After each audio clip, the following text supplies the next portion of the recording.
Before we begin, a quick note.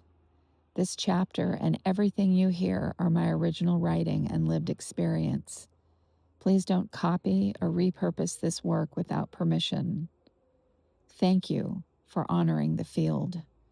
You'll notice the image on your screen doesn't change. This chapter isn't guided by changing visuals. The story is meant to land through your own senses. I'm sitting here in my forest as I read this. You may hear goats gently locking horns, a tractor moving hay around, dogs running through the leaves, cats climbing trees, or birds circling overhead. Or maybe just the wind. All of these sounds are real and part of the land deep in the Appalachian Mountains I'm reading from. If you're able, close your eyes. Let your nervous system soften. Let the rhythm of the story bring its own images into your mind. This is a story meant to be felt, not just followed. Copyright 2025, Joi Sun, Joisun. All rights reserved. Prologue. Equestrian as Punk. The story of Secret and Jasper. My story of Secret and Jasper. The wind knows where they are. Something I've just learned about myself recently. It's not that I'm into labels. I don't collect them like merit badges or wear them like a denim jacket covered in buttons. For me, they're just bits of detail that fit into the wider arc of the map of me. Little notes scribbled on paper, released into the wind. Not cages, not limits, just information. I'm 55 years old. We're heading into Halloween of 2025, and never in my life have I felt more like we are living Halloween every single day in America. Masks on masks, monsters in suits, candy-coated lies. So choosing to carve out space to write a book, to create something gentle and true during this time, it feels like rebellion, badassery in motion. But this isn't just a book. It may not even be a book at all. It may just be an experience. For me, this is a trance state, a field I enter, a frequency I follow with my whole body. One of the labels that fits is hyperphantasia, a mind that doesn't imagine but immerses. Images, sounds, feelings, smells, memories, they don't float, they rush in. Add to that very late diagnosed autism, ADHD, dyscalculia, and demisexuality, and who knows what else is swirling in the soup. Each one a paper in the wind, a piece of the map, never the whole.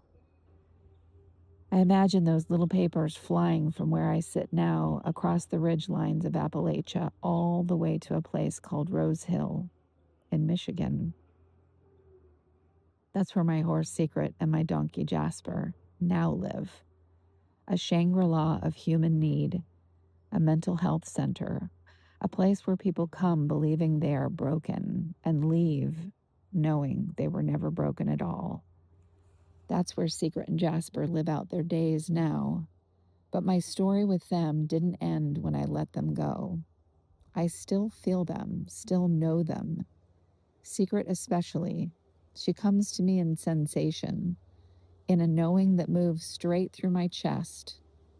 Sometimes I see through her eyes, watching another animal, a human, a situation she's trying to show me.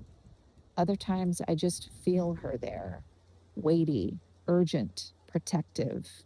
It's not imagination, it's presence.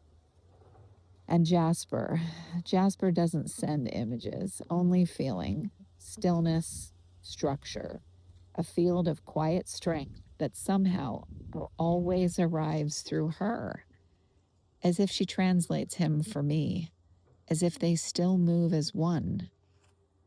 I'd known about ADHD for years, at least the version society gives you, but Secret, she is ADHD. all the time, untamed, unfiltered, and I didn't yet know what that really meant. Looking back now, it's clear Secret was the ADHD, Jasper, the autism, the wild and the still, the perimeter and the core, the movement and the anchor. They were mapping me before I knew I needed a map. The other day, their main caregiver reached out. Secret needed her teeth floated. She'd been uncomfortable, and it was time. But they were worried, not because she doesn't like trailers. She actually loves them. Trailers mean movement, even if it's just going to the vet. They're information, adventure. She's brilliant like that. But she's also a lead mare, and when the other ones in her care are unsettled, she'll override her own instinct and start carrying everyone else's anxiety in her body. She's done it her whole life, I'm sure, absorbing what isn't hers, just like I used to.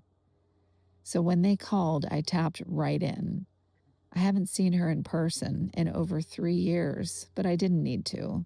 I sent her a message straight from my chest. Secret, they're nervous. They're nervous because you are so much. Never too much, never too. We don't use that word anymore. Not for us, not for our kind. Your muchness is a lot, yes, but it's a gift, a truth, a force.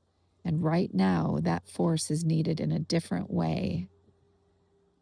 They're going to practice loading you today. It's not the real thing yet, but I need you to surprise them. Put on your therapy horse for the humans jacket. Be calm, be steady.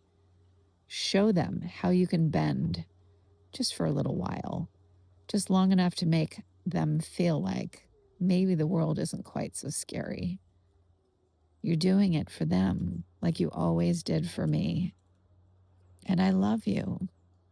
I will always, always love you. This is how the story begins. Not when I met them, not when I said goodbye, but here, now, when I remembered that the wind still knows where they are and that they somehow still know where I am too. And this is how I begin.